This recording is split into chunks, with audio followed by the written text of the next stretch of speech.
YouTube, Johnny Kalashnikov here. Today's video, I'm answering a couple different questions from some students. Basically, they asked, what is the best way to learn? What's the best way to prepare for a test? Doesn't really matter what type of test it is, what subject. If you want to learn and expand and grow your ability, your capacity to learn, if you want to learn the most efficient way, then this video is for you. How do people learn? I can tell you the smart people learn from other people's mistakes. Normal people learn from their own mistakes. And stupid people, they never learn. Alright, that's kind of funny. Should be. Anyways, so I just got finished taking a course on understanding the brain, the neurobiology of everyday life from University of Chicago, and I learned some really awesome tips and tricks on how the brain works, how you learn. So you have two different parts of your brain. You have your conscious and you got your subconscious mind, and they work in two different ways. Basically, if you were to consider your brain as bricks and mortar and you want to build a wall, the wall is going to be your knowledge. If you try cramming for a test, then you don't have time to properly set up the bricks, set up the mortar, set up another layer of bricks, set up mortar. That's how the brain works. It works in a very precise system. If you only try to cram, you got a huge pile of bricks. You got a big mess, and that's not an efficient way to learn. The brain learns in about 25-minute cycles. You learn 25 minutes on, and then for different people, it's a different amount of times off.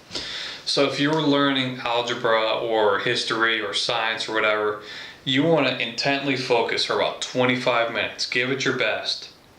When you're doing that, you are drawing, let's pretend we have these little dots for our brain. These are synapses. These are where we have motor neural connections. So when we are practicing our whatever skill, let's pretend it's math. So if we're running, let's pretend we're learning linear equations or quadratic equations. So each time we play with these problems, we are setting motor engrams. We're setting pathways between these synapses. And the more you practice something, the more ingrained it becomes. So that is your conscious mind. That is laying bricks for the wall. And what your body needs to do, or what your brain does, is you take time off. You don't think about what you learned here, but you give time for the brain to put some mortar in between the bricks so you can set up your next level. Absolutely amazing thing. If you're studying for a big test, what you want to do is you want to make sure you get a good night's sleep.